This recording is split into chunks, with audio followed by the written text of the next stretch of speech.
很多人都认为宅男在家必定是天天叫外卖，其实也不尽然。作为一个高品质家居宅男，我大部分时间都是自己做饭，而食材保鲜就显得尤为重要。冰箱我用的是米家10字521升冰箱，不论是从颜值或是功能分区来看，它无疑是最好的选择。超薄内壁，底部散热，占地小，容量大，成就了它完美的嵌入式安装，两边都不必预留空间。今天刚好采购回来，做一期沉浸式收纳食材的视频，展示一下这个能承载我10天半个月食物的冰箱。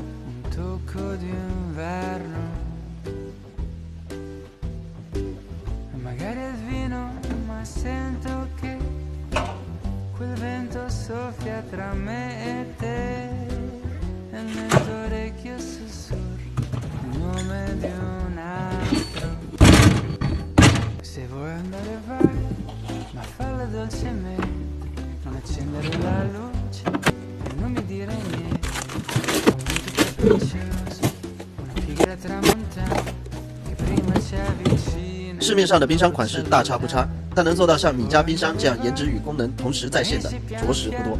如果你正好准备入手冰箱，不妨考虑一下米家。